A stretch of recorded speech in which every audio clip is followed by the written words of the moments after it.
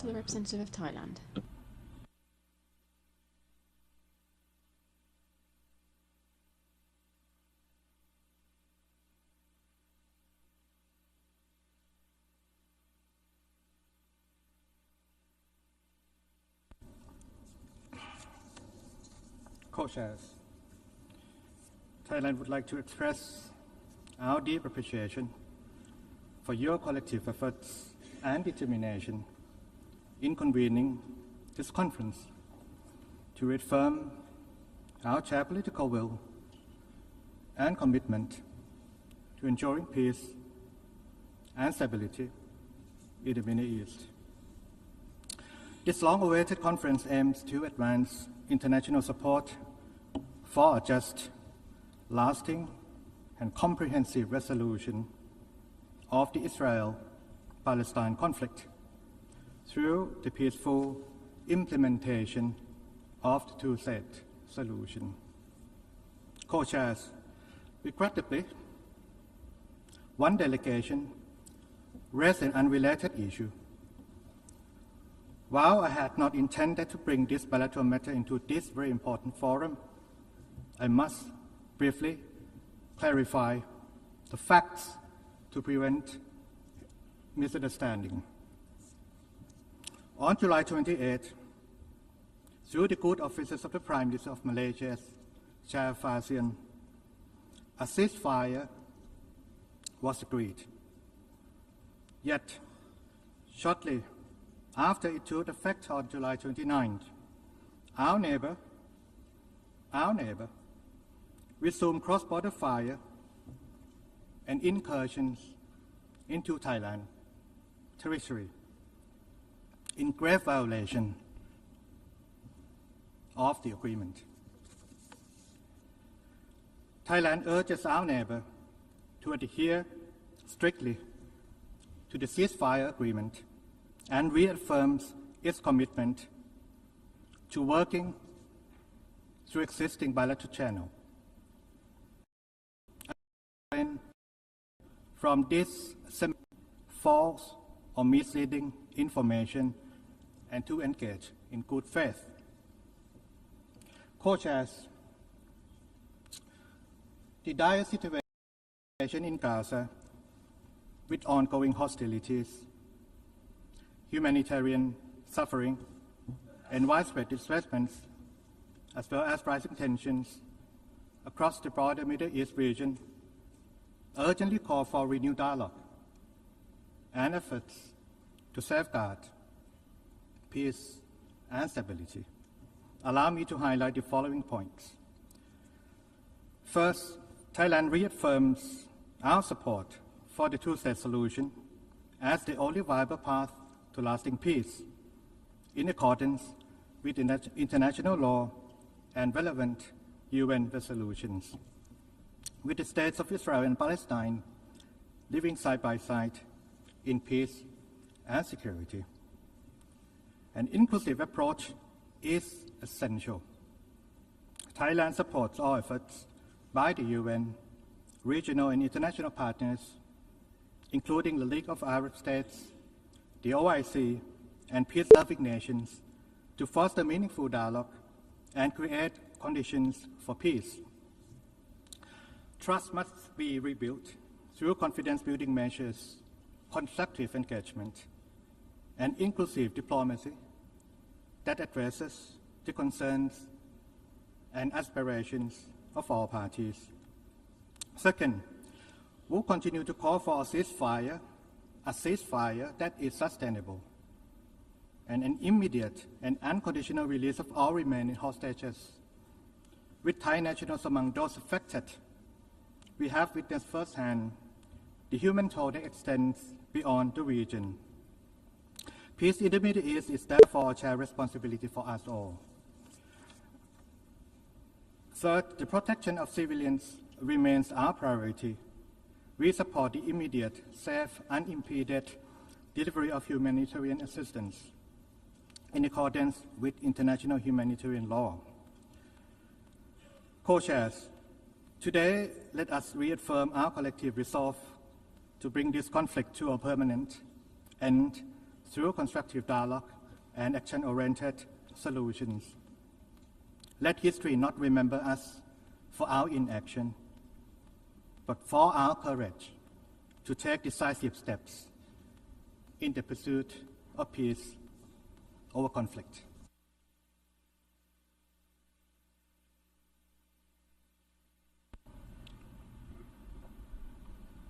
I thank the representative of Thailand for his statement. I now give the floor to the representative of Ecuador.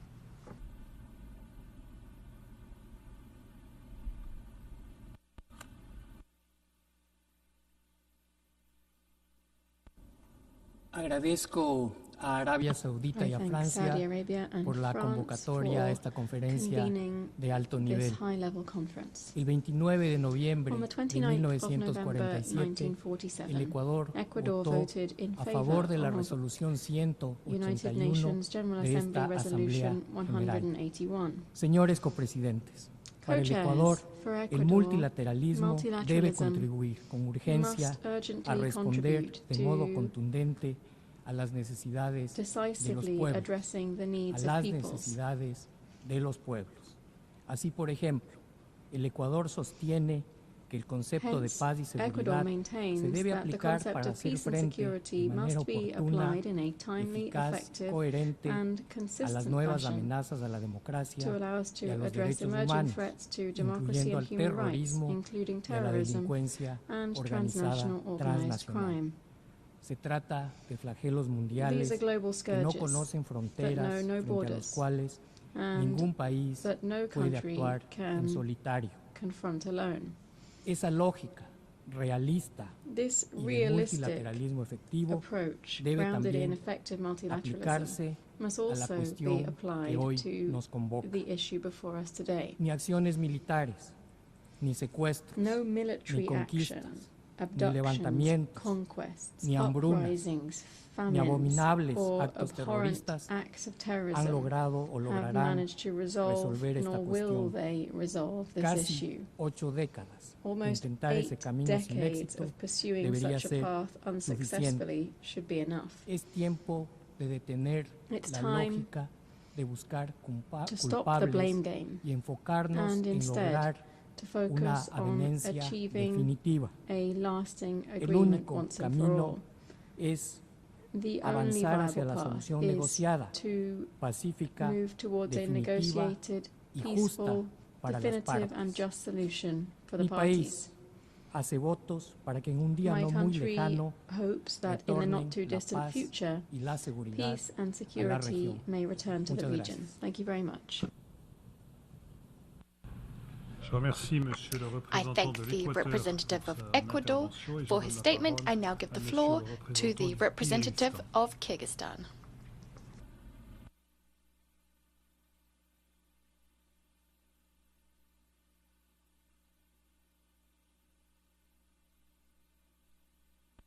Distinguished co-chairs, excellencies, let me also thank the Kingdom of Saudi Arabia and France for convening this important conference.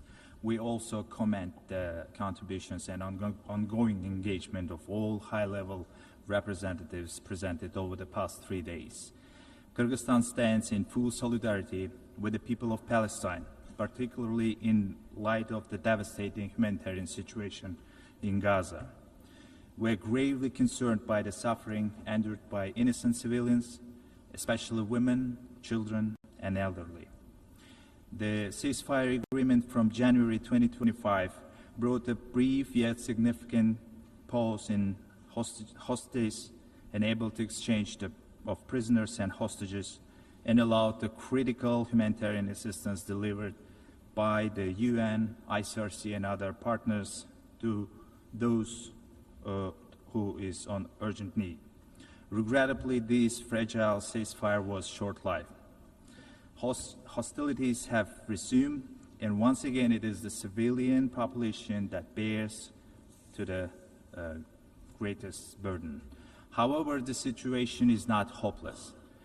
Let's collectively reaffirm our unwavering commitment to peace, dialogue, and the protection of human life. We call all parties to exercise maximum restraint and to uphold their responsibilities under international humanitarian law. Excellencies, 149 UN member states have recognized the state of Palestine. Kyrgyzstan is proud to be among them. We established diplomatic relations with Palestine back in 1995, and this year we will celebrate the 30th anniversary of our diplomatic ties.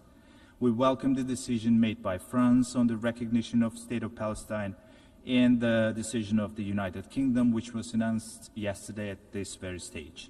We believe that a just, lasting, and comprehensive solution of the Israeli-Palestinian conflict must be based on the relevant UN resolutions and the long-standing principle of two states for two people, living side by side in peace, security, and mutual recognition. Ladies and gentlemen, the global community must remain united in its efforts to end the bloodshed, to prevent the further loss of innocent lives, prevent further escalation of the full-scale humanitarian catastrophe.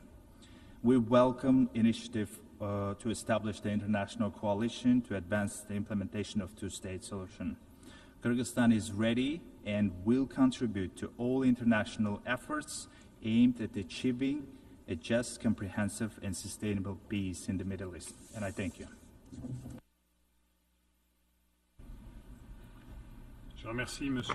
I thank the representative of Kyrgyzstan for his statement. I now give the floor to the representative of Kazakhstan.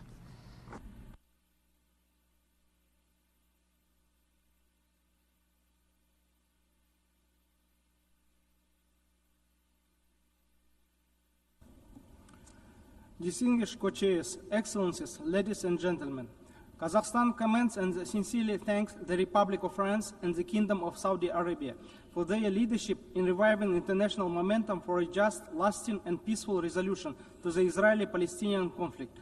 Kazakhstan has consistently supported the realization of the two-state solution as the only viable path to a just, comprehensive, and lasting peace in the Middle East. We firmly believe that the establishment of an independent, sovereign, and viable state of Palestine within the 1967 borders with East Jerusalem as its capital, living side by side with Israel in peace and security, remains essential to regional and global stability. This vision is founded especially on the relevant UN General Assembly and Security Council resolutions. At the same time, Kazakhstan unequivocally condemns the terrorist attacks carried out on the 7th of October 2023, which led to the killing of civilians and the taking of hostages. We call for the immediate and unconditional release of all hostages. Such acts are unacceptable and have no justification under international law. The protection of civilians must be upheld on all sides. We are deeply alarmed by continuing escalation of violence, the unprecedented level of human suffering in Gaza, and the absence of a genuine political horizon. The dire humanitarian situation is unacceptable and demands urgent international attention. Kazakhstan reaffirms its support for the central role of the United Nations in efforts to resolve the Israeli-Palestinian conflict. Hence, we highly commend and support the work of the United Nations Relief and Works Agency for Palestinian refugees in the Near East in providing vital services and protection to millions of Palestinian refugees. It has been for 7 decades a crucial lifeline for them despite unprecedented operational challenges and funding shortfalls. Kazakhstan has been contributing voluntary financial support to UNRWA and emergency programs and stands ready to continue this assistance. We call for sustained and predictable funding for it and safeguard its neutrality, operational integrity, and viability.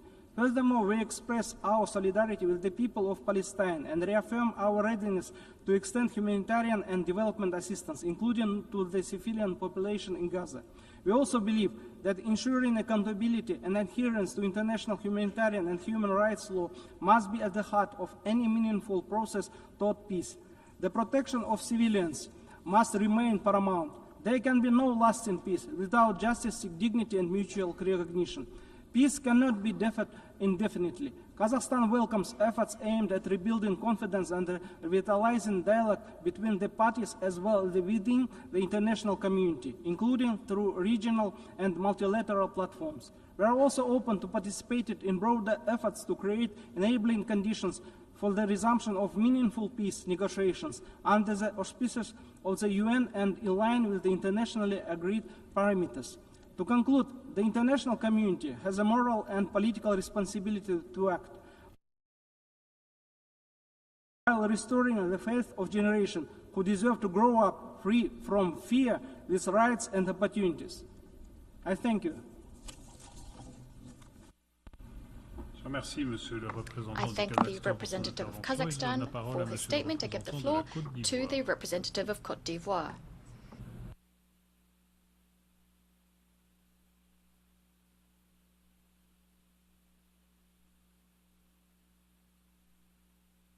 Merci, Monsieur le Président. Thank you, Mr. Chairman. Co-chairs, my delegation welcomes the convening of this important international conference, which offers up an opportunity to work together towards the peaceful settlement of the question of Palestine and the implementation of the two-state solution.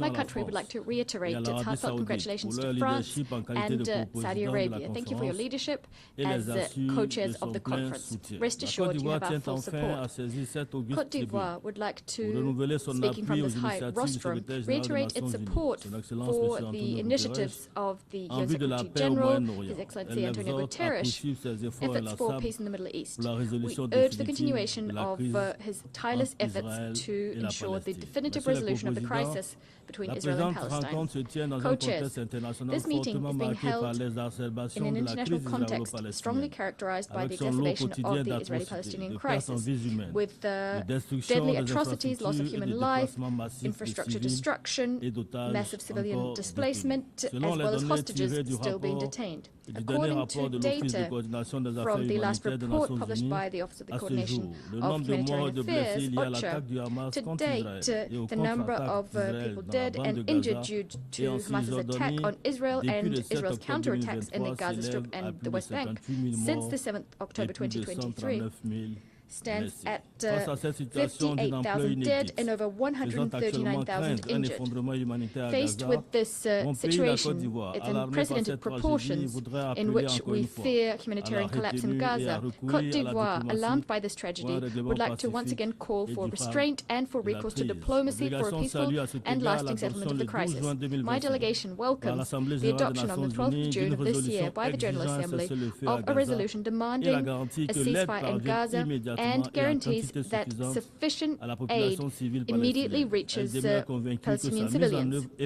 We remain convinced that it is only its effective implementation that will allow to save lives, human dignity, and foster peace. Furthermore, much like many other delegations, we deplore the lack of consensus within the Security Council on this issue.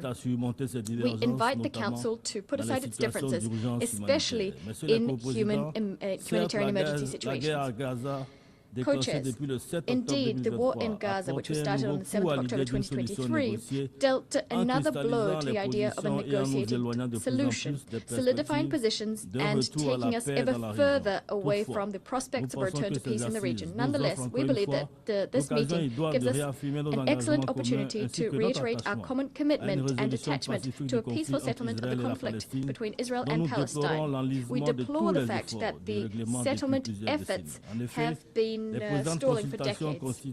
Indeed, these deliberations are an opportunity to revive international support for peace. My country stands convinced that it is through respect for international law and relevant Security Council and General Assembly resolutions that a lasting and mutually acceptable solution to the conflict can be found. On this note, we reiterate our commitment to the two-state solution, two states coexisting in peace within 1967 borders. This unswerving position, the position position of Cote d'Ivoire has for decades been advocated for by Félix Houphouët-Boigny, our first president. It was then reiterated by his successors, in particular His Excellency Mr. Alassane Ouattara, President of the Republic of Cote d'Ivoire. This is the thrust behind our support for relevant UN Security Council UN resolutions calling for a ceasefire, the delivery of humanitarian aid, and the implementation of a two-state solution. Co-chairs, to conclude, I'd like to ardently reiterate that we wish this conference every success. We hope that it will allow for progress on the implementation of UN resolutions on the question of Palestine and the two-state solution, so as to achieve comprehensive, just, and lasting peace in the Middle East. I thank you for your kind attention. I thank the representative of Cote d'Ivoire for his statement. I now give the floor to the representative of Romania.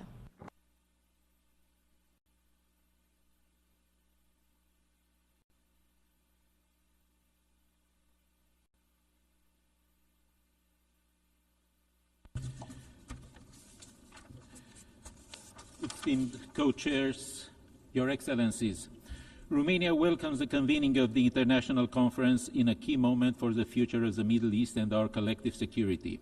We wholeheartedly hope that this timely initiative will be a decisive step in reviving the two-state solution and setting it on an irreversible course. We would also like to congratulate the conveners of the conference, the two co-chairs of the event, France and the Kingdom of Saudi Arabia, as well as the co-chairs of the 8 working groups for undertaking this responsibility and for all the hard work that went into the preparations. The events that have transpired since the heinous terrorist attack of October 7, 2023, provide unquestionable evidence that we must keep working towards a political resolution, and our presence here today reflects this common understanding. Regretfully, a ceasefire has not been renewed as of yet. There are hostages still in captivity, and the humanitarian situation in Gaza remains extremely dire. We hope and continue to act in support of an agreement that might open up new opportunities for the whole region. Your Excellencies, from the outset, I would like to underline Romania's long-standing support of a negotiated settlement of the Israeli-Palestinian conflict based on the two-state solution, Israel and Palestine living side by side in peace and security. We strongly believe that this is the only sustainable solution that meets both the legitimate aspiration for statehood of the Palestinian people and the necessary security guarantees for Israel, as well as a viable promise for enduring peace and stability in the Middle East. Romania recognized the state of Palestine back in 1988 and for many years continued to foster close ties with both sides, played its part in mediating the early Israeli-Palestinian peace talks, and reiterated their mutual right to live in peace, security, and prosperity. Excellencies, what happened on October 7, 2023 has no justification. We condemn the brutal attack of Hamas against the state of Israel and the Israeli people. Hamas's hostage policy is unacceptable and undermines the future of the two-state solution. Once more, we call for the immediate, unconditional, and dignified release of all hostages. On the other hand, the suffering and destruction in Gaza today reach an unprecedented level. We are witnessing the gravely degraded humanitarian situation in Gaza and the suffering of innocent, especially women and children. The security of Israel cannot and will not come at the cost of civilian lives in Gaza. This is why, along with our EU and regional partners, Romania supports a ceasefire, concrete steps to re-establish decent living conditions for the civilian population of Gaza, and a comprehensive peace agreement as the only path to ensure lasting security for both Israel and the Palestinian people. From the beginning, Romania prioritized the provision of humanitarian aid to the region, sent multiple shipments of humanitarian aid to Gaza, and facilitated the evacuation of pediatric patients from the street, along with their family members. We have carried out so far, together with the European Union, with the European Commission, 7 humanitarian flights for 76 children and 185 family members.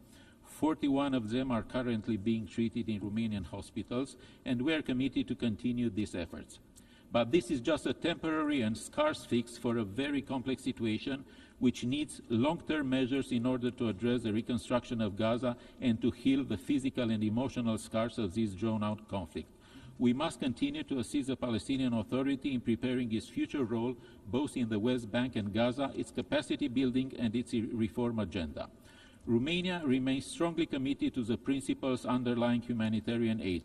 Acknowledging an international community based on the respect of the international law, including international humanitarian law and solidarity, we back a collaborative long-term solution for a reform UNRWA, moving forward with the ongoing process of completely putting the colonial recommendations into practice.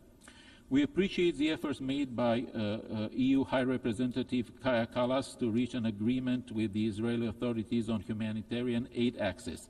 Its full implementation is needed. It can only be deemed successful if there is sufficient humanitarian aid delivered into Gaza. Thus, we also need EU monitoring on the ground and a fully active EU-BAM Rafah. Last but not least, I would like to extend our gratitude to the co-chairs of Working Group Number 5, the United Kingdom and Egypt, for their important work. We are ready to work together with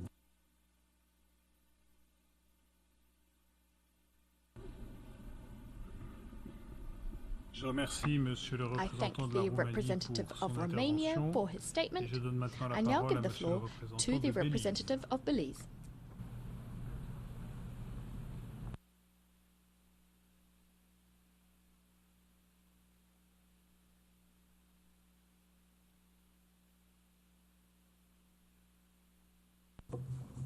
Co-chairs, Excellencies, distinguished delegates.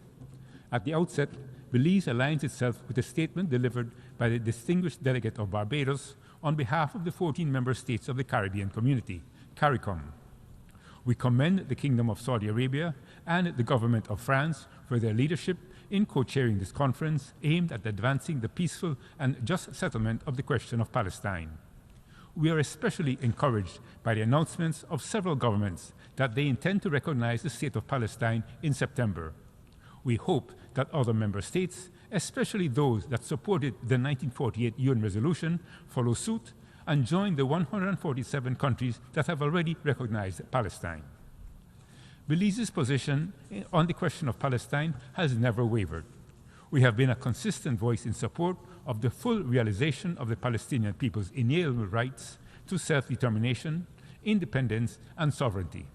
It is from this principled position that we view the current situation with deep concern and moral urgency. Excellencies, we are gathered here today to take long overdue steps toward the implementation of the 1948 UN resolution on the question of Palestine. While recognition of the state of Palestine is critical and a necessary step forward, it is only the beginning. The international community must go further and provide every assistance to the Palestinian people to establish and strengthen its institutions to govern and manage a modern, democratic state living side by side with the people of Israel within secure and recognized borders. At the same time, the international community must confront the humanitarian catastrophe unfolding in Gaza head-on. Homes, schools, hospitals, and entire communities have been destroyed in a campaign of violence that has spared no one. Belize unequivocally condemns the indiscriminate bombing in Gaza, the blockade of life-saving humanitarian aid, and the ongoing violation of the UN Charter and international law. We must act to ensure the immediate, safe, and unimpeded flow of humanitarian assistance to the Palestinian people under the coordination and oversight of the United Nations. We must also ensure Palestine receives the financial, material, and technical assistance needed to support their reconstruction efforts. Excellencies, for any of this to materialize, there must be a genuine political process. Israel must come to the table. It must understand that there can be no lasting peace in the region unless the question of Palestine is resolved. Trust must be restored in the region, but first the violence must end. Recrimination by the combatants, their sponsors, the onlookers must stop. The forceful and unlawful acquisition of Palestinian land and property by Israeli settlers in the West Bank must stop. We in the international community must contribute to building trust in the region by providing meaningful support to all the factions, not only Palestine and Israel, but also to their neighbors, so that a culture of peace, cooperation, and mutual respect prevails. Let this conference be the beginning process to create a world in which the children of Palestine and Israel can live without fear, one in which they can live in peace, realize their ambitions, and share the richness of their cultures. Belize stands firmly with the Palestinian people and remain committed to the pursuit of justice, peace, and the vision of two sovereign states living side by side in mutual respect and security. I thank you. Je remercie Monsieur le représentant de I Belize thank the pour son representative intervention of Belize for et his je donne la statement. I now parole give à the Monsieur floor le to the représentant de la representative Bulgarie. of Bulgaria.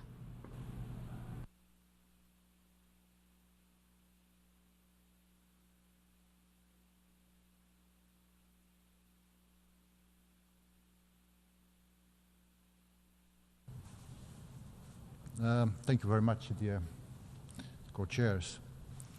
Bulgaria highly appreciates the holding of this important international conference, co-chaired by France and the Kingdom of Saudi Arabia. Achieving lasting peace and stability in the Middle East is our shared priority, one that can only be realized through joint and coordinated efforts. Back in 1988, Bulgaria was among the first countries to recognize the state of Palestine. This historic decision stands as a testament to our long-standing commitment to a just and comprehensive peace. Grounded on the two-state solution. Today, we gather not merely to exchange views on policy, but to reaffirm a fundamental principle, one that speaks to the dignity of peoples, the urgency of justice, and the moral responsibility of the international community. That principle is the right of both Israelis and Palestinians to live in peace, security, and self-determination side by side in two sovereign and viable states. The two-state solution is not a rhetorical ideal. It is a vision anchored in decades of international consensus, enshrined in United Nations resolutions, embodied in Oslo Accords, and held by millions who refuse to yield to despair. It remains the only viable path towards a durable peace, one that guarantees a secure and democratic Israel and a free, sovereign, and democratic Palestine. Bulgaria strongly condemns the brutal terrorist attack carried out by Hamas on 7th of October 2023, which resulted in the horrific loss of more than 1,200 innocent civilian lives. The tragic developments in the Middle East since 7th of October underscore the urgent need for peace. As is often the case, civilians bear the heaviest burden of the conflict. The immediate priority must be an enduring ceasefire, the unconditional release of all hostages, and the dramatic improvement in the catastrophic humanitarian situation in Gaza. This must include unimpeded access for humanitarian aid and its sustained distribution across the Strip, in line with UN Security Resolution 2735, as well as the protection of humanitarian workers on the ground. These goals require not only political, but will be also the design of implementation of practical and viable solutions. For peace to be sustainable, it must emerge from direct negotiations between the parties, who must be willing to compromise, demonstrate leadership, and take courageous steps forward.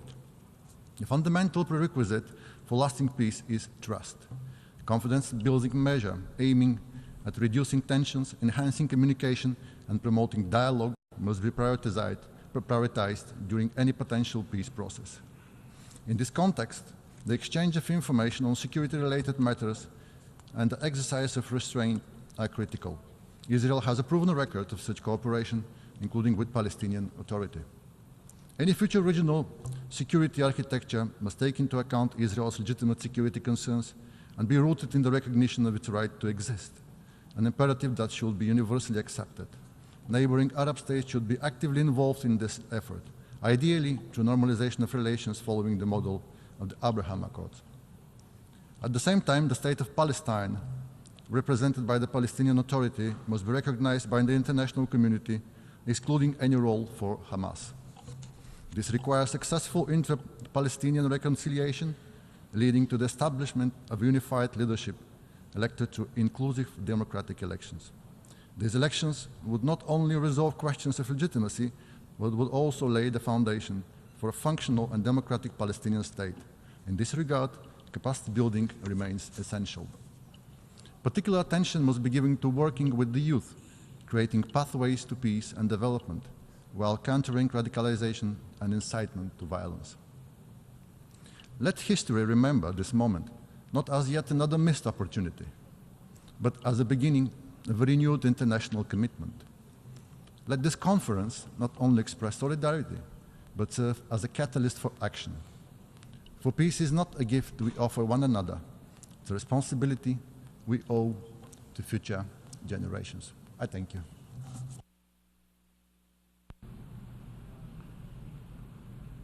Je remercie Monsieur le représentant de la Bulgarie pour son intervention et je donne la parole à Monsieur le représentant de la Gambie. To the representative of Gambia.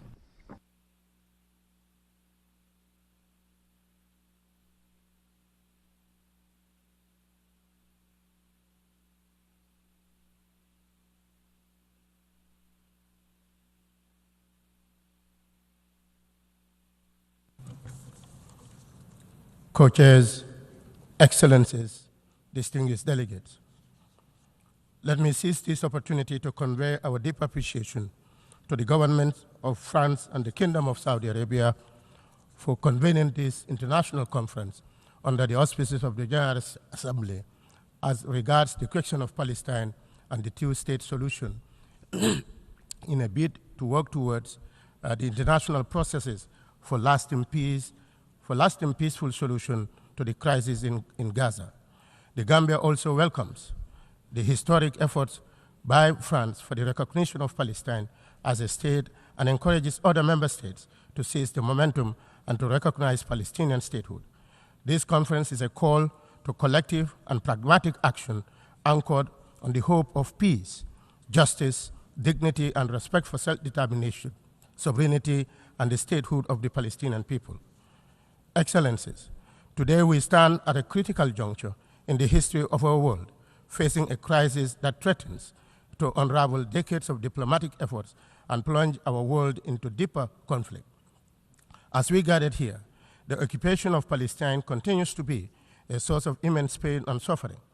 This comportment not only undermines the prospect for a peaceful resolution, but also exacerbate the tensions within the region. Chair, co-chairs, the ongoing occupation of Palestine and the injustice suffered by the Palestinian people serve as one of the most egregious situations to have ever occurred in our lifetime.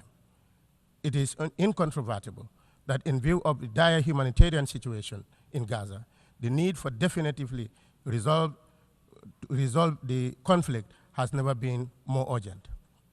The Gambia recognizes the enduring negative consequences of the occupation of Palestine and believes that the occupation and hostilities against the Palestinian people is not only a violation of our shared humanity, but also an affront to the rule-based international order.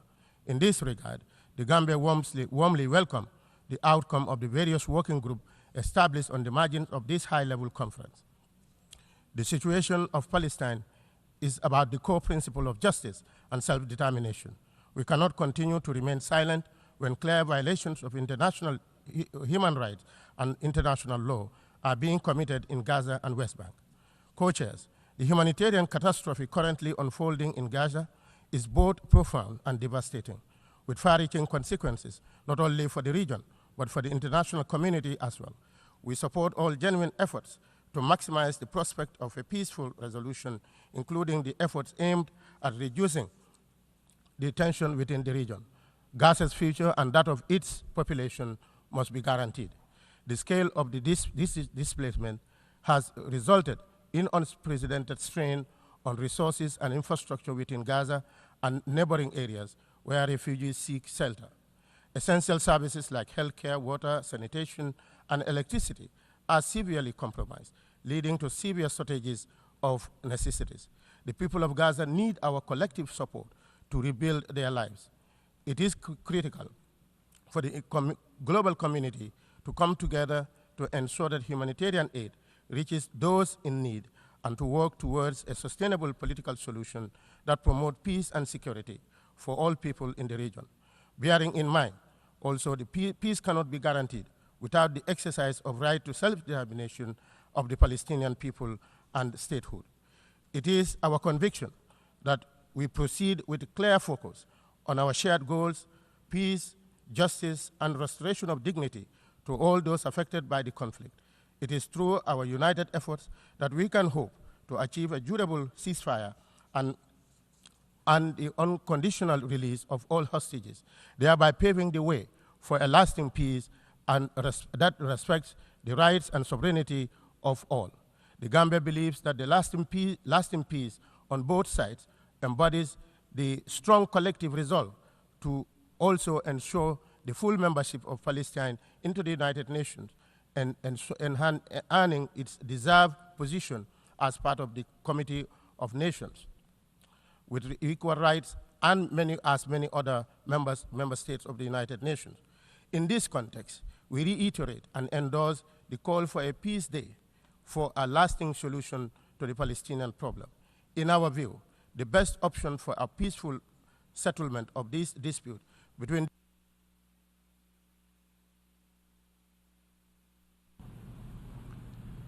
Je remercie Monsieur le représentant de la Gambie pour son intervention et je donne la parole à Monsieur le représentant de la République de Tanzanie.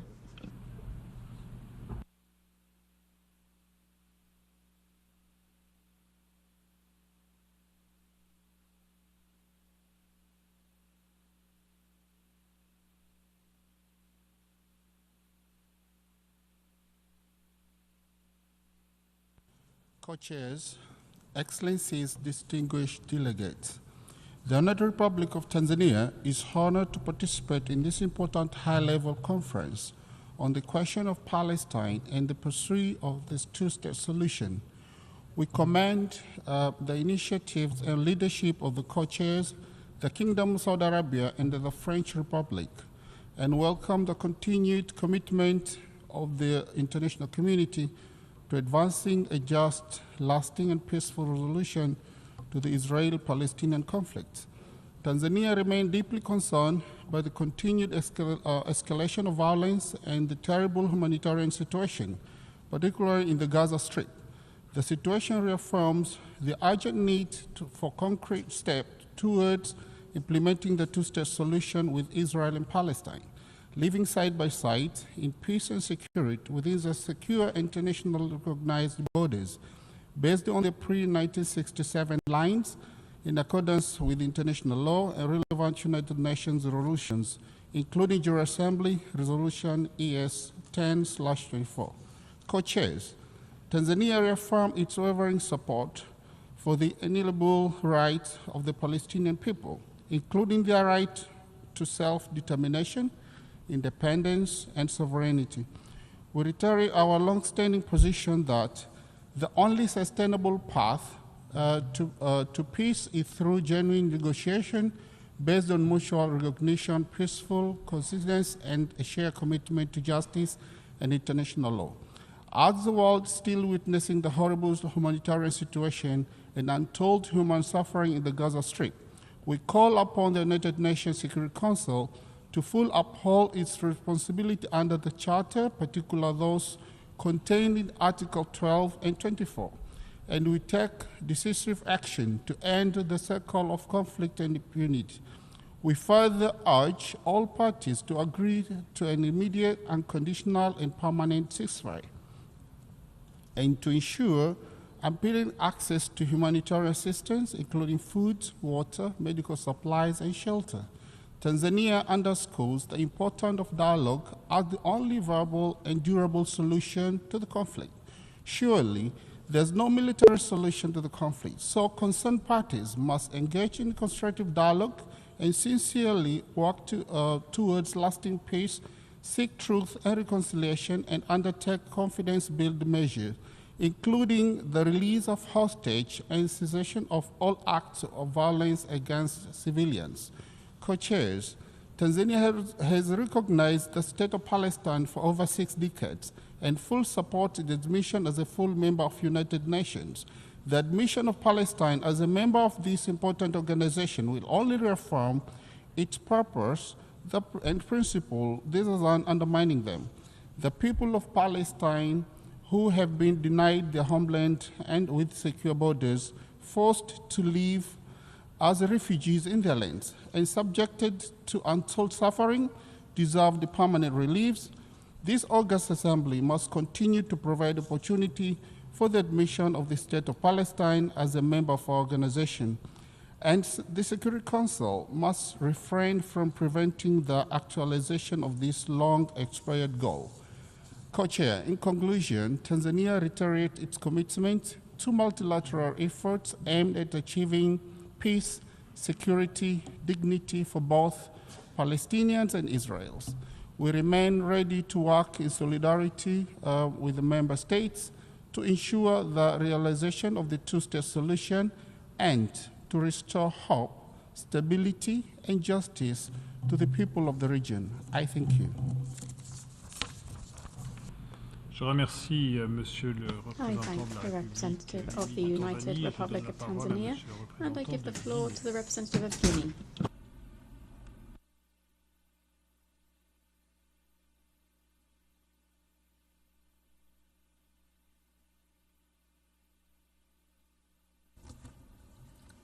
Messieurs les coprésidents, Excellences, Mesdames et Messieurs, Co-chairs, Excellencies, ladies and gentlemen, at the outset, on behalf of His Excellency, General Mamadi Doumbouya, President of the Republic of Guinea, welcomed the joint initiative of the Kingdom of Saudi Arabia and the French Republic, that is the initiative to convene this international conference dedicated to the peaceful settlement of the question of Palestine and the implementation of the two-state solution.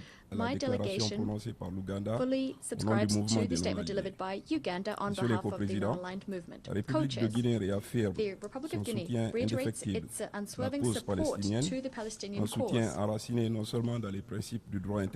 which is underpinned not just by the principles of international law, but also the values of brotherhood, dignity, and humanity, to which the people of Guinea are strongly committed. The Republic of Guinea, true to its historic commitment to justice, peace, and international security, recognized the state of Palestine already in November 1988.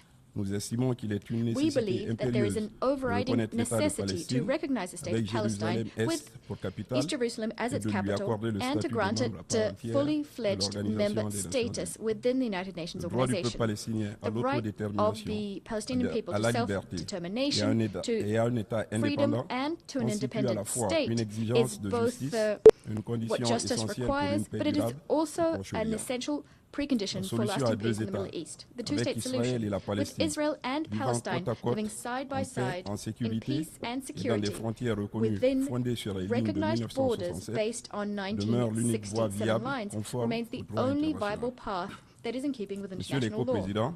Co-chairs, we cannot ignore the human tragedy currently unfolding in the Gaza Strip. Too many lives have been lost. Children, women, and entire families have been decimated. Many people are still missing. Essential civilian infrastructure has been seriously damaged, if not completely destroyed. This situation cannot go on.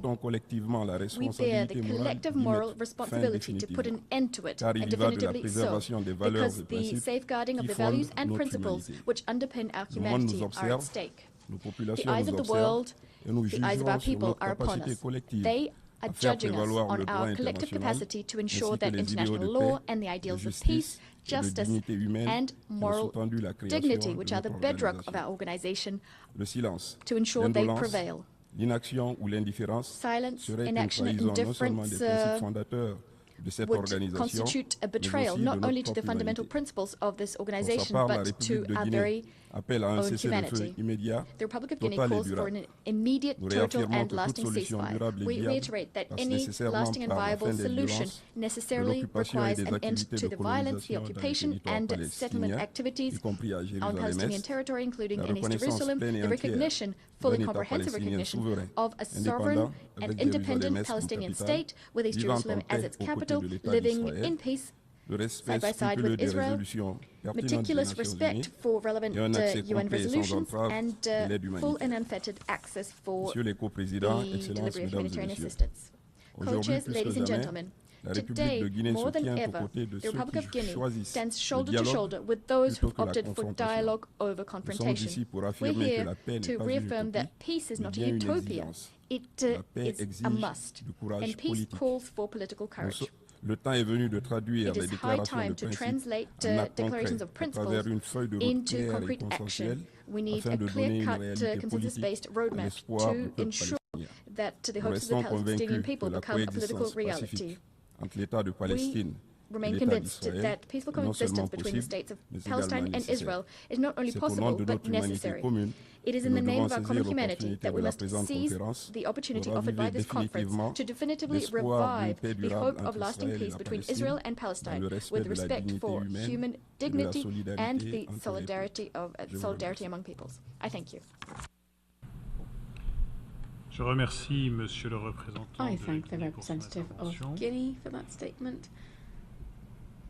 Je donne la parole and I give the floor Madame la représentante to the representative of Guyana.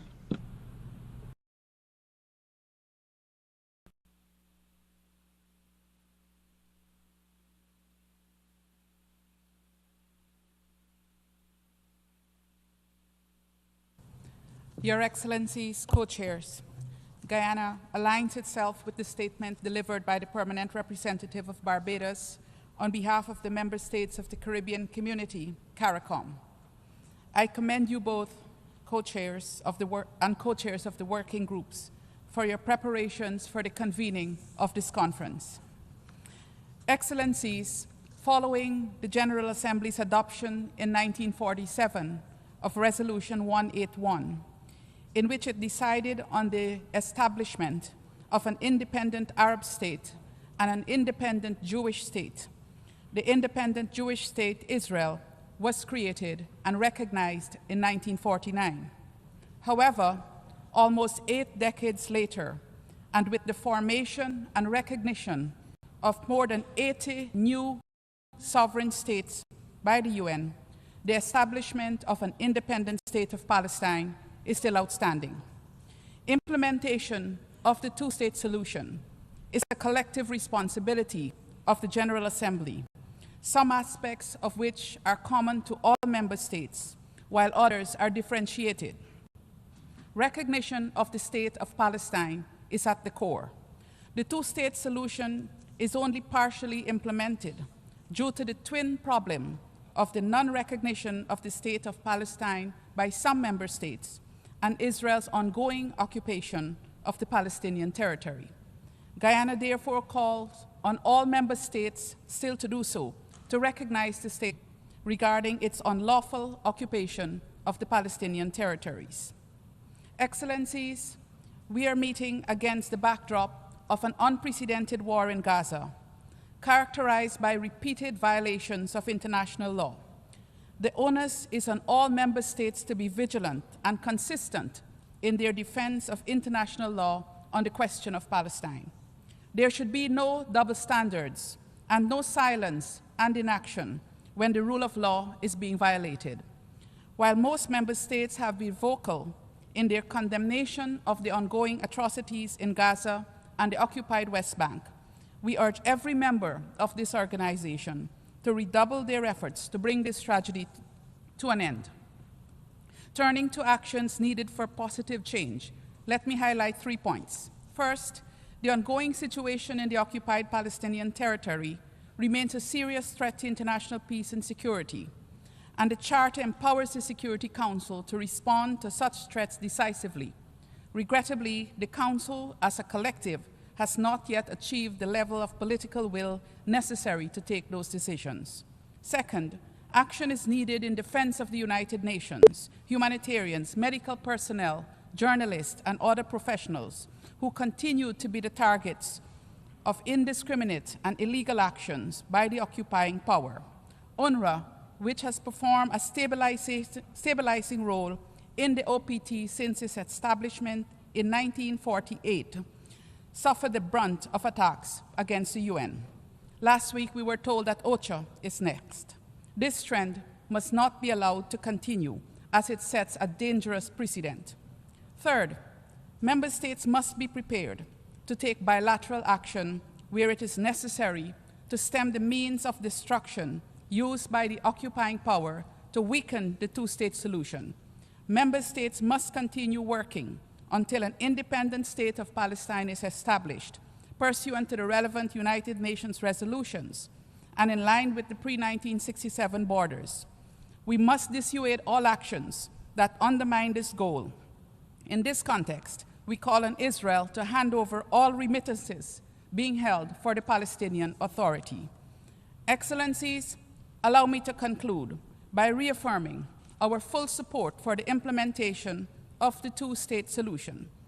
Ghana looks forward to continuing its contributions to this goal, including through implementation of the recommendations emanating from this conference. I thank you.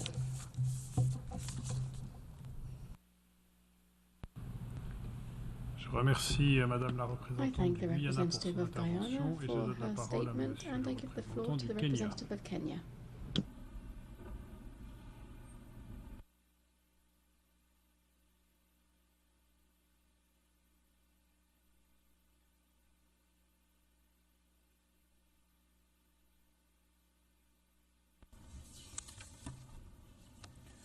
Co-chairs, Excellencies, distinguished delegates, Kenya aligns itself with the statement read by the Republic of Uganda on behalf of the non-aligned movement.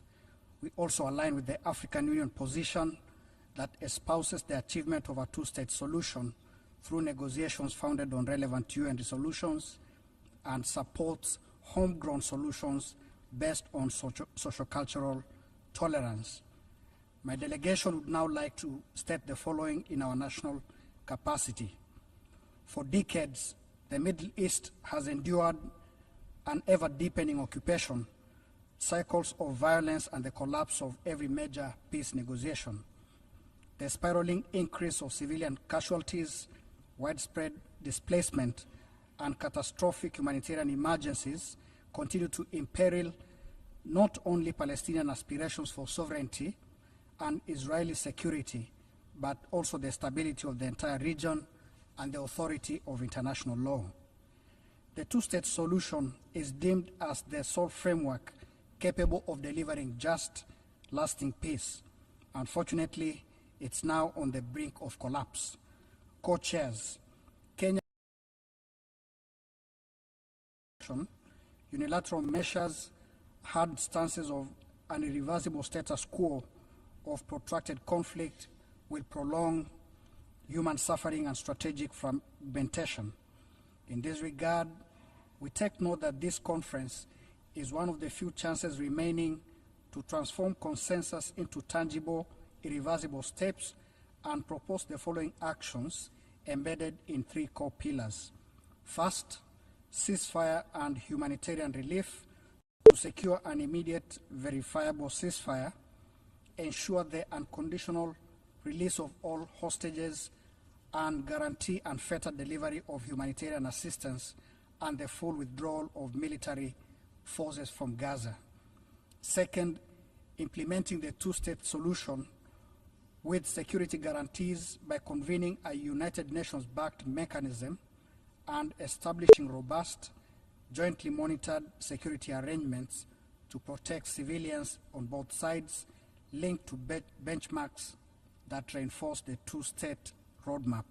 Third, instituting time-bound framework to adopt a comprehensive UN resolution mandating clear deadlines and enforcement measures and create a multinational oversight body that builds on the Global Alliance for Implementation to monitor compliance, deter spoilers, and report transparently to the international community.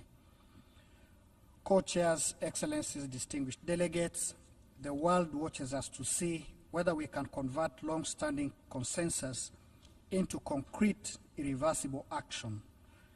By embracing three core pillars, that's political, economic, and security, we can cement an enduring peace with two states side by side, in mutual security and cooperation and pave the way for a stable, integrated Middle East. Kenya believes that collective and individual measures will help transform long-standing consensus into irreversible steps toward two sovereign states living side by side in peace, security, and mutual respect. In conclusion, we reaffirm our support for the two-state solution and commit to collaborating with member states in joint efforts to secure durable and lasting peace. I thank you.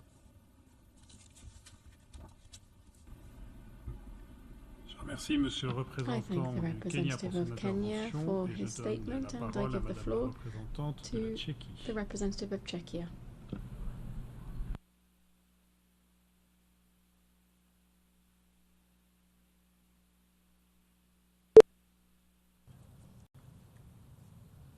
Distinguished co-chairs, excellencies, we welcome this opportunity to affirm Czechia's long-standing commitment to a peaceful resolution of the Israeli-Palestinian conflict.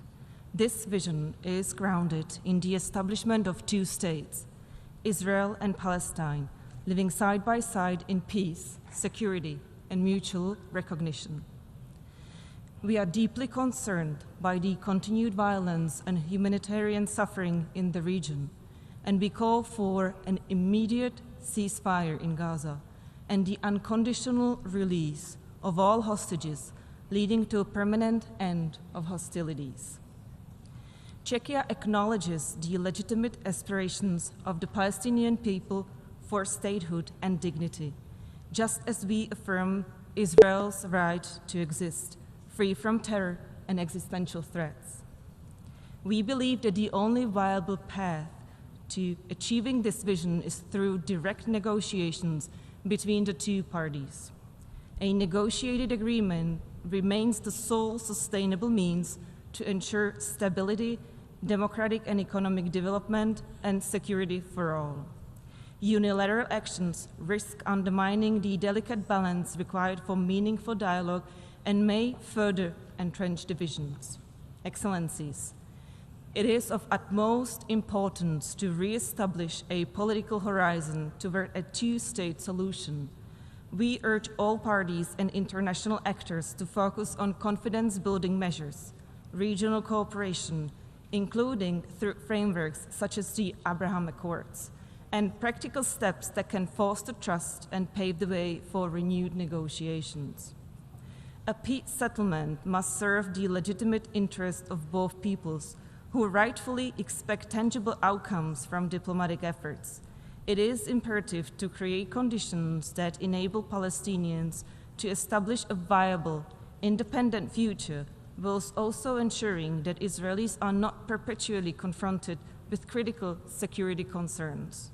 Furthermore, Hamas should no longer pose a threat to Israel and must have no role in Palestine's future governance.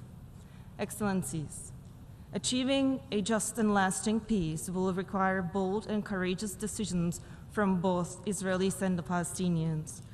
The path to a two-state solution is neither simple nor without sacrifice, but it demands leadership that prioritizes the future over the past and reconciliation over retaliation. Both sides must demonstrate the political will to engage in meaningful dialogue, make difficult compromises, and reject extremism in all its forms. Only through such resolve can we hope to transform aspirations into reality. Czechia stands ready to assist in any genuine effort that brings both sides back to the negotiating table and advances the cause of peace. I thank you.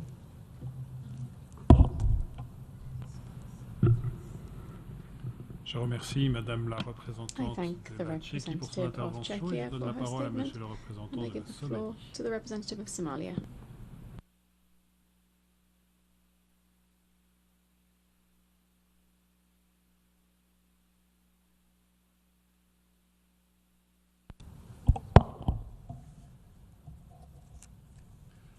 Bismillah ar-Rahman ar-Rahim. In the name of God, most gracious, most Sayyid al-Rais, merciful. Co-chairs, أصحاب السمو والمعالي والسعادة Highnesses, Excellencies, السيدات والسادة ladies and gentlemen. يشرف وفد الصومال أن يشارك في هذا It's our المؤتمر honor to الرفيع participate in المستوى this high-level الذي conference يأتي في وقت that comes تتعمق فيه at a جراح time when the المنطقة wounds of the region وتتسع are فيه deepening, دائرة at a الظلم time when the والمعاناة cycle of injustice وتغيب فيه and آفاق suffering الحلول is العادلة expanding, at أمام a الشعب time when الفلسطيني the brotherly الشقيق. Palestinian people lack prospects نشكر المملكة for just العربية السعودية solutions. We thank والجمهورية the Kingdom of الفرنسية Saudi على Arabia and تنظيم the هذا Republic المؤتمر of الهام France for convening this فإننا important نرى في هذا meeting. المؤتمر This فرصة لا يجب أن تمر conference is مرور an الكرام opportunity that must بل not go لحظة unnoticed. فارقة It تجدد is a فيها defining moment الإرادة for السياسية us to renew our والجماعية collective لا political للبحث will, عن حل not only to بل find لوضع solutions, تنفيذ حل but الدولتين to advance the على مساره implementation الصحيح of the two-state بعد أن طال solution, تجاهله this solution that has وتآكلت long been معالمه على الأرض. rejected and overlooked السيد and الرئيس eroded. منذ أكثر من 7 عقود Co-chairs, يعاني الشعب the الفلسطيني Palestinian من people الاحتلال for more المستمر than 7 decades وحرمان have been ممنهج reeling from من ongoing أبسط حقوقه occupation. الوطنية They have been والإنسانية systematically deprived of وما their زال most العالم basic يشهد national and بصمت human في أغلب rights. الأحيان التوسع الاستيطاني The international community has stood silent as the Palestinians have been reeling on a daily basis from colonial settlement, forced displacement, blockade, daily violations. The holy Christian and Muslim sites have been desecrated and the life of a whole people have been fragmented generation after generation. Despite this, the Palestinian people continue to uphold their legitimate right to freedom, independence and self-determination as enshrined in international law and UN resolutions. They do not demand more than this. In this context, we reiterate our unwavering support for the two-state solution along the 4 June 1967 borders, and on the basis of UN Security Council and General Assembly resolutions, and on the basis of international law and the Arab Peace Initiative for the establishment of an independent, sovereign Palestinian state with East Jerusalem as its capital. We call clearly for the full recognition of the state of Palestine and for its full admission in the United Nations. Ladies and gentlemen, injustice does not achieve peace. Ongoing occupation does not generate stability. We reject double standards and the selective application of international law. We cannot respect international law in one place and overlook its violation in another place, and the occupier cannot be rewarded and the people under occupation cannot be punished. The implementation of the two-state solution is no longer a diplomatic option. We now call today for clear measures that can no longer be postponed. First, the state of Palestine must be admitted as a full member of the UN. Secondly, all illegal settlement activities must come to an end immediately and unconditionally. Thirdly, the blockade on Gaza must be lifted and humanitarian safe corridors must be opened. Fourthly, international protection must be afforded to the Palestinians. Fifthly, we must revive the serious and binding political track under international multilateral auspices with a clear implementation mechanisms. In conclusion, the time is not on our side. Every day without a solution is a new day of pain, a new day of dashed hopes and erosion of international order. We hope that this conference will be a true turning point where we do not only express intentions, but we transition towards actionable implementation and follow-up mechanisms. In this context, we reiterate our clear position. Palestine is not only a humanitarian cause, it is a question of justice, a question of rights and sovereignty. The government and people of Somalia will continue to support this just question in all fora. We believe that freedom is achieved and snatched by justice and is defended in position. Thank you for your kind attention. Je remercie Monsieur le représentant de la Somalie pour son intervention et je donne la parole à Madame la représentante du Cap Vert. To the representative of Cabo Verde.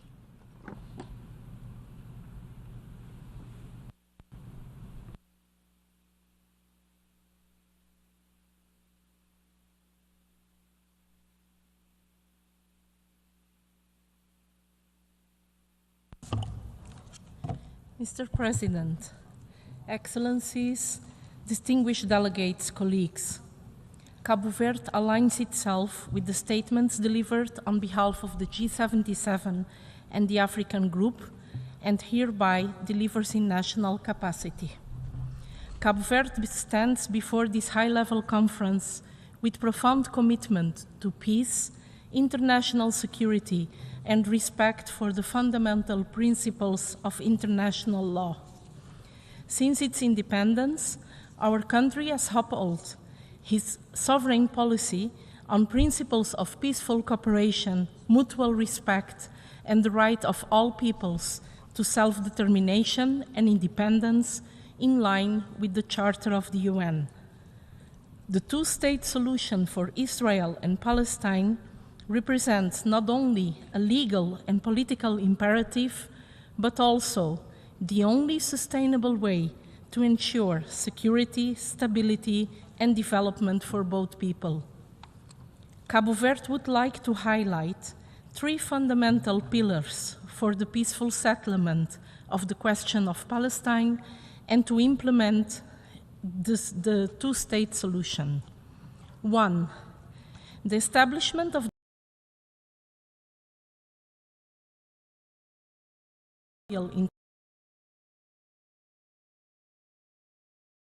the territorial integrity and historical rights of the Palestinian people. Two, peace will not be sustainable without concrete and balanced security arrangements that ensure mutual protection and trust-building mechanisms between the parties.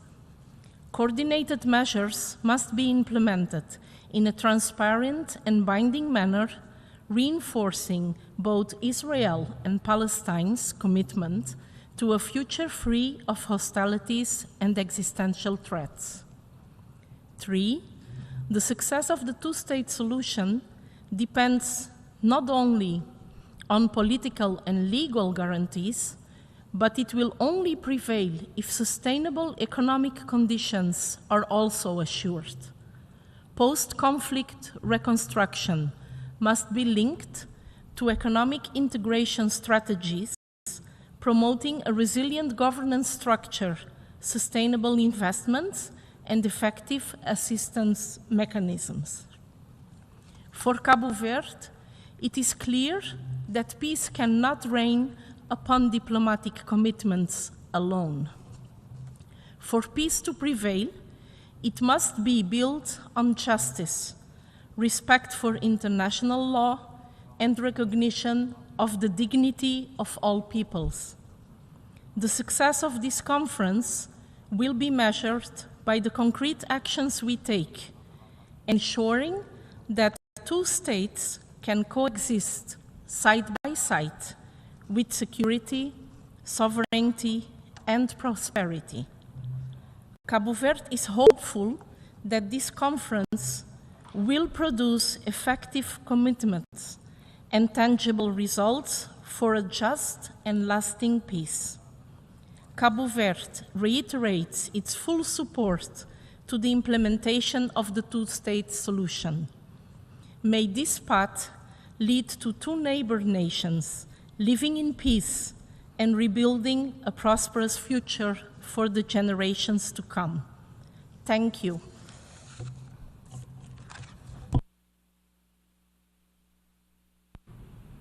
Je remercie Madame la représentante I thank the representative of Cabo Verde for her statement. I give the floor to the representative of Nepal.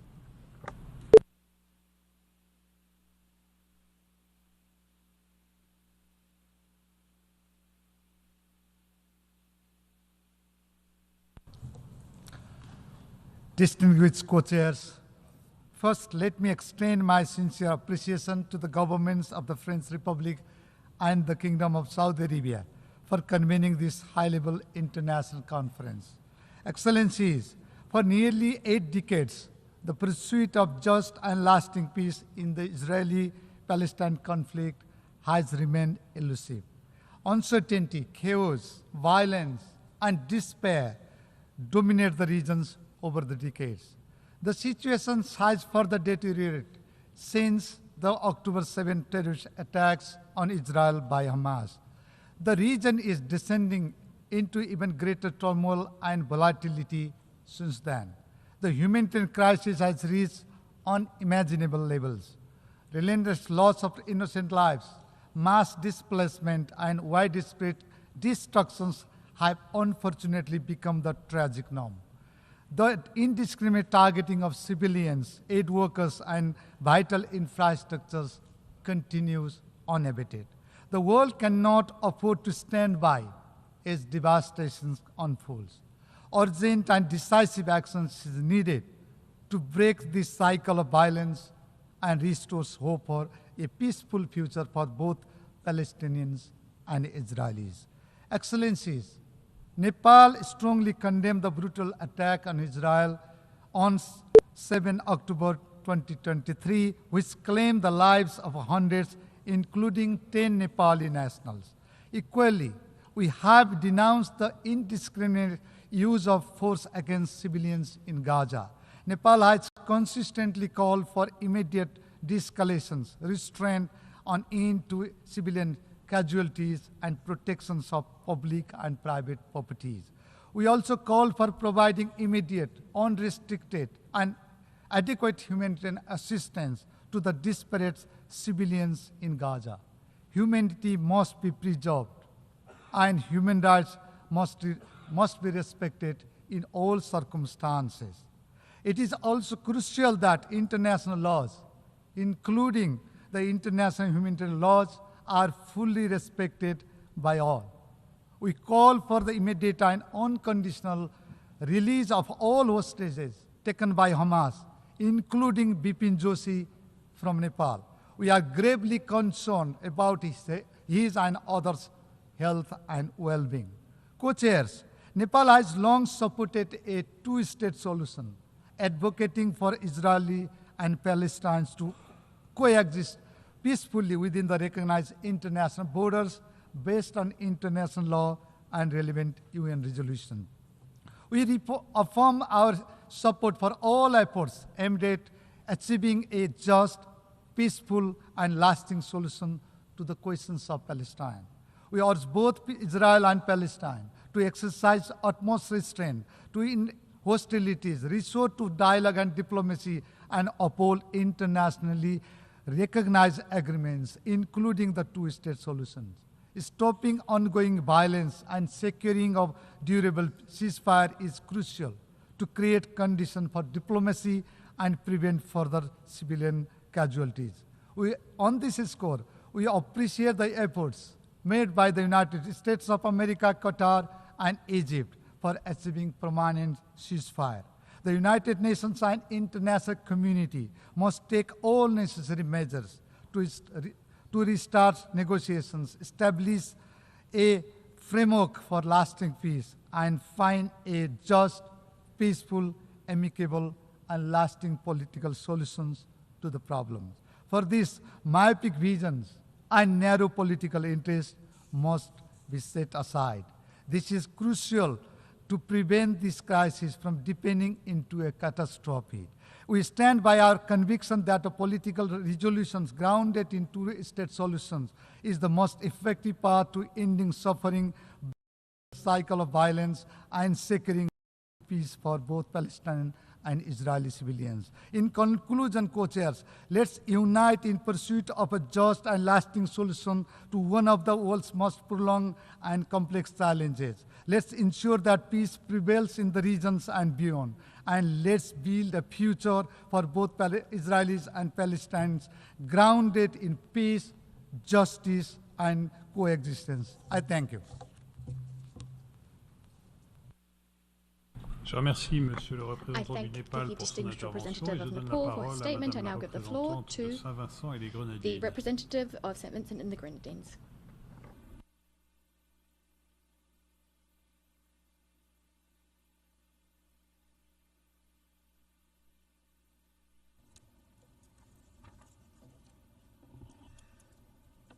Thank you, Mr. President, for giving me the floor.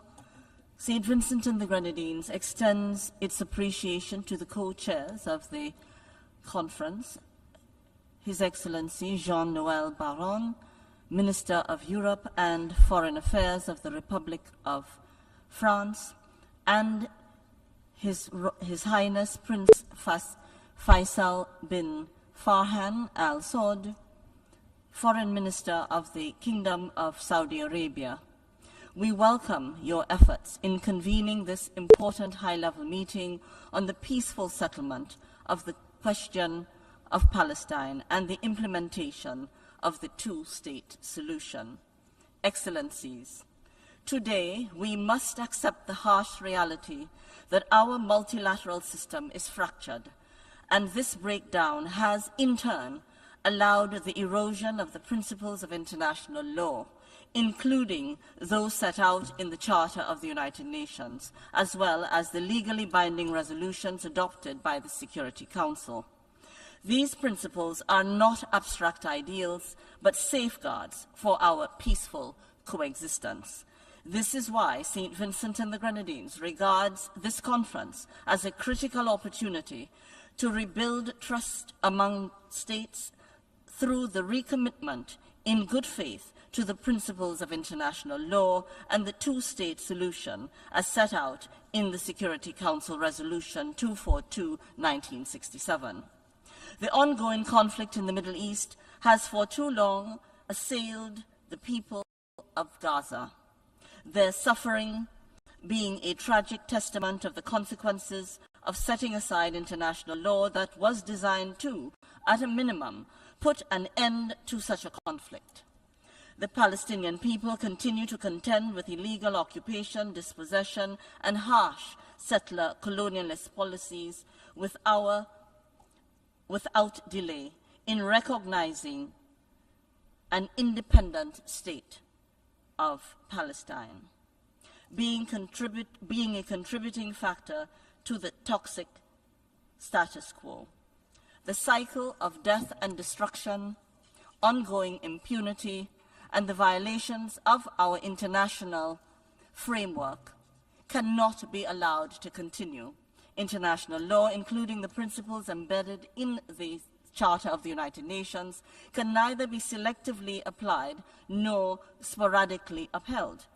As a modern civilization, if we are credible defenders of peace, then we must ultimately be consistent defenders of international law. Within this context, St. Vincent and the Grenadines reaffirms its support to a two-state solution that guarantees that both Israel and Palestine can live side by side in peace and security within internationally recognized borders based on the pre-1967 lines. Every state and people desirous of such ambitions are deserving of achieving it. Excellencies, the Charter of the United Nations is clear in its preamble. We, the peoples of the United Nations, determined to save succeeding generations from the scourge of war. This solemn commitment must serve as our collective moral compass. It is our sincere hope that this conference will mark a turning point in the region, as well as in our global peace, stability, and multilateral cooperation. We express our hope that the work of the working groups would amount to more than just an academic exercise, but instead would contribute tangibly to a shift in the discourse and the direction of this long-standing issue, operating as launching pads for action. We recognize, however, that to be impactful, our commitments throughout this conference must be backed by concrete, measurable action. Now is not the time for fatigue. We can no longer simply stand in solidarity. The need to implement a two-state solution has become more urgent than ever. And to this end, we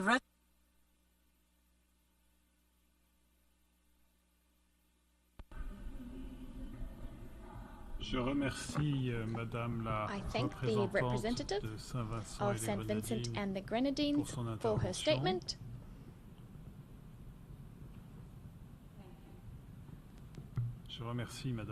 I thank the representative of St. Vincent and the Grenadines for her statement. I now give the floor to the representative of Cuba.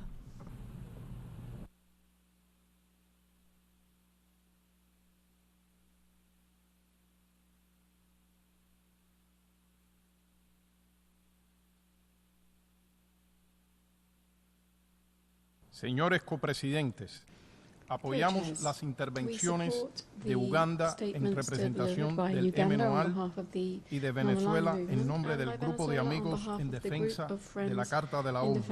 Cuba ha sido consistente en su apoyo al pueblo palestino, al que han privado del ejercicio de sus derechos, incluido el derecho inalienable a la libre determinación, y ha denunciado las atrocidades cometidas por más de 75 años por Israel. Cuba ha demandado una solución amplia, justa y duradera sobre la base de la creación de dos estados que permita al pueblo palestino ejercer su derecho a la libre determinación y a disponer de un estado libre y soberano dentro de las fronteras anteriores a 1967, con Jerusalén Oriental como su capital y el retorno de los refugiados como premisas indispensables para la solución del conflicto.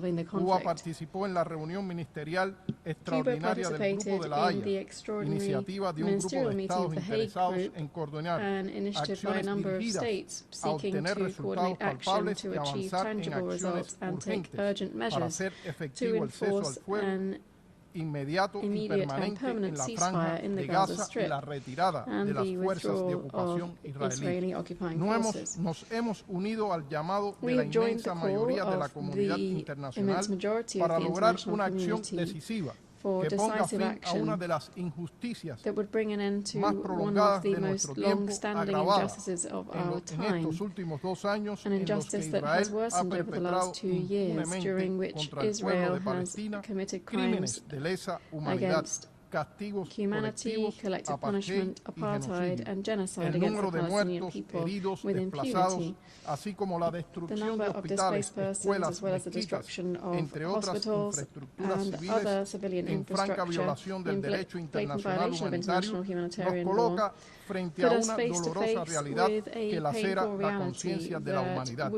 La masacre perpetrada contra la bloqueada Gaza ha provocado una crisis humanitaria sin precedentes que ha sumido en el terror, la muerte y la destrucción masiva a ese territorio donde, según informaciones de Naciones Unidas, millones de civiles están atrapados, luchando contra el hambre, la enfermedad y el desplazamiento constante. Persisten las prácticas colonizadoras israelíes y se expande su violencia en Cisjordania, incluido Jerusalén Oriental.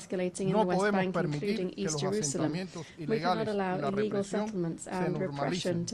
Excelencias, es imposible hablar de la situación en Palestina sin denunciar la complicidad histórica del gobierno de los Estados Unidos, quien es responsable también del genocidio al utilizar de manera reiterada su derecho al veto en el Consejo de Seguridad para impedir la implementación de un cese al fuego que detenga la masacre y haga valer la demanda de la comunidad internacional. La parálisis del Consejo de Seguridad es una afrenta aprovechada por Israel para continuar con su política criminal sin temor a las consecuencias. Urgen acciones concretas en este órgano para frenar el genocidio en curso, permitir la entrega de ayuda humanitaria suficiente y sin restricciones y garantizar el trabajo vital de UNRWA. Más de 145 países ya reconocen al Estado de Palestina. La admisión plena de Palestina como Estado miembro de la ONU no resiste más dilación. Es vital que se inicie la reconstrucción de Gaza, se creen las condiciones para el regreso de los desplazados, se retiren de forma total e incondicional las fuerzas de ocupación israelíes y se cumpla con lo dispuesto en los acuerdos alcanzados entre las partes. La aspiración de que este foro brinde perspectivas reales para una solución justa, permanente y duradera del conflicto es compartida por millones de personas en el mundo. No los defraudemos.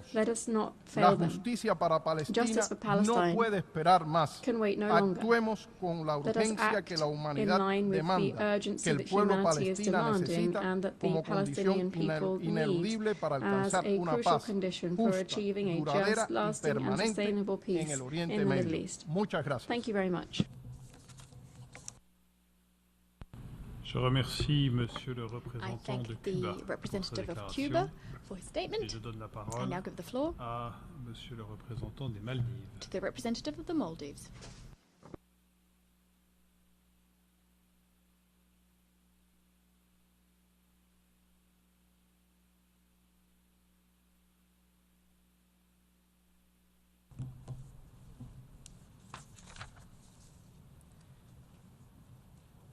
Co-chairs, distinguished delegates, Assalamu alaikum wa rahmatullahi wa barakatuh.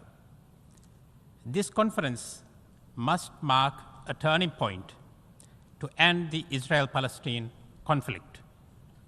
It's a historic opportunity to restore justice and enforce accountability.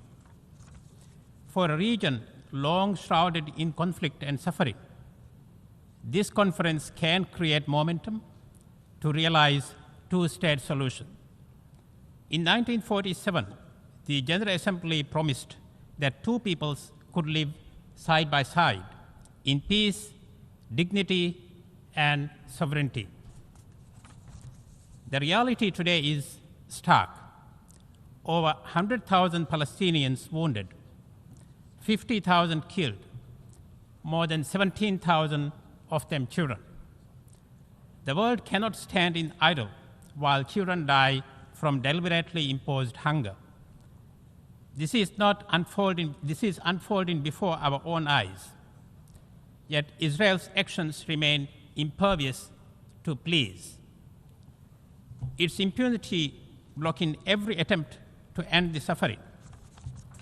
We must not normalize such devastation or become desensitized to the loss of innocent life. In moments like this, diplomacy and multilateralism must not retreat. They must rise. We need more action, not just condemnation, more cooperation, and less polarization. The Maldives stands today with unwavering moral clarity. We may be small, but we have never wavered in standing for what is right. This is why we recognized the state of Palestine in 1988. This is why the Maldives has filed a declaration of intervention at the ICJ for the application of the Genocide Convention in Gaza Strip.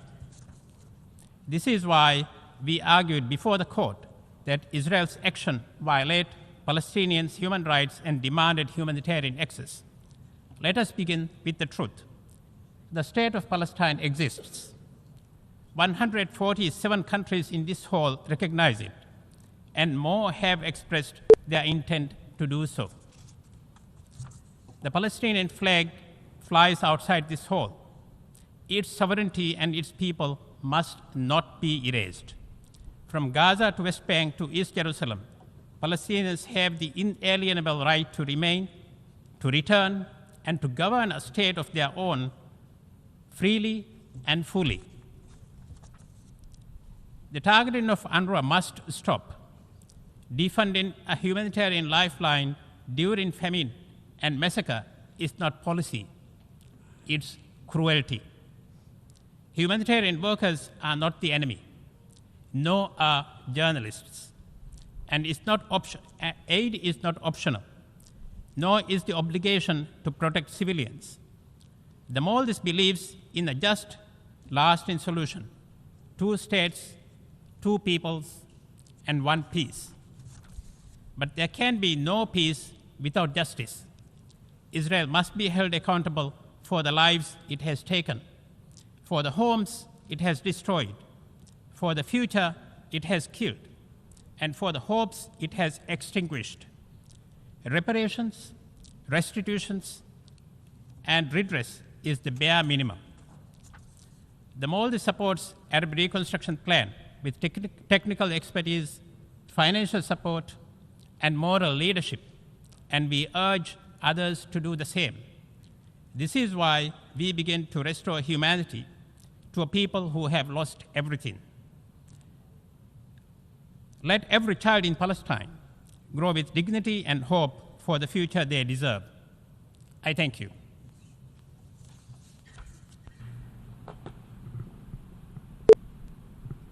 Je remercie Monsieur le représentant I thank des Maldives the pour son representative intervention of the et je donne Maldives la for parole à their Monsieur statement, le and I give the représentant de la floor Ligue des to the États representative arabes. of the League of Arab States.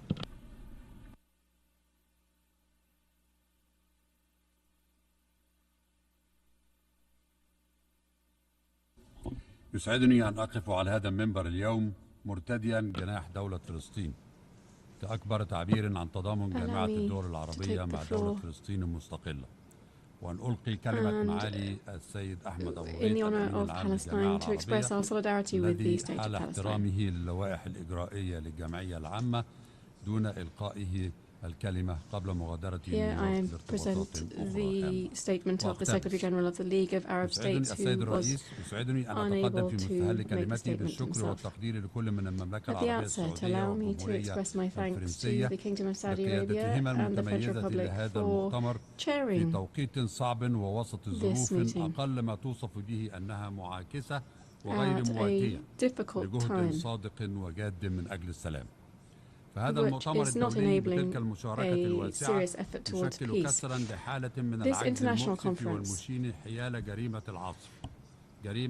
with such a broad-based participation, allows us to focus on the crime of the century, which reminds us of the somber times of history, and we hope that it will never happen again. We think that those that were victims of crimes against humanity would understand the sense of humanity, that those who had lived through ethnic cleansing would never practice it, that those who were victims of genocide and its horrors would not be tempted to commit this crime of genocide that we are seeing today. The plans which have been announced in Gaza and the OPT, we must denounce this crime in all of its gravity and the tragedy that it causes. They are the continuum of another crime, that is occupation. The crime that the ICJ has asked to be brought to an end as soon as possible. What we're seeing today in Gaza, the withdrawal of stability and security in the region, is indeed the outcome of the ongoing occupation. This is the price being paid by Palestinians, a price paid in blood, a price paid by the populations across the region in terms of the stability and future. It is the price paid by the entire world in terms of stability and security. It's an extremely high price that we are all paying for the system of apartheid and occupation to remain on this land.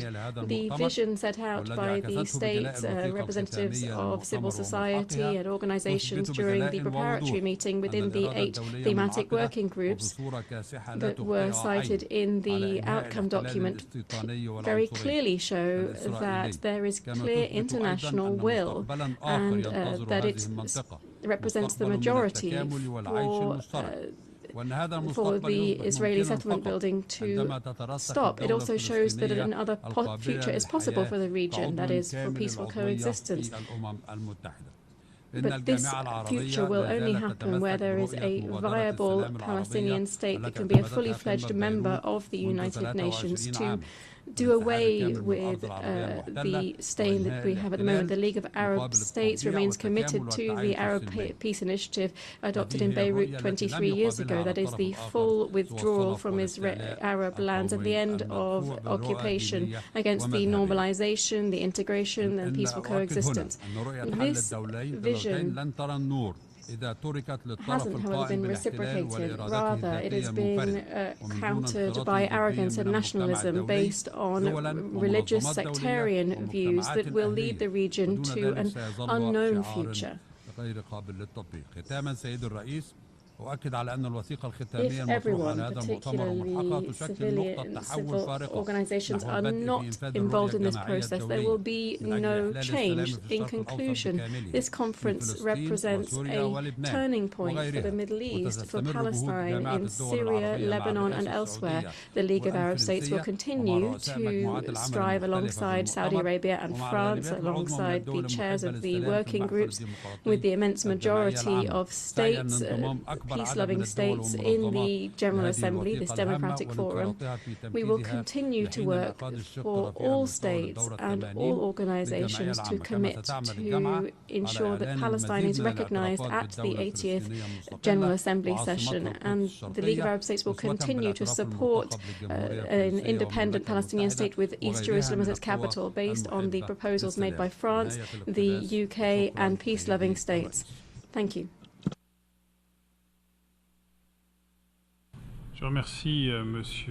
I thank the representative of the League of Arab States for that statement. This brings us to an end of the time that we have for this general debate session. The general debate will continue this afternoon at 3 p.m. in this hall. The meeting is adjourned.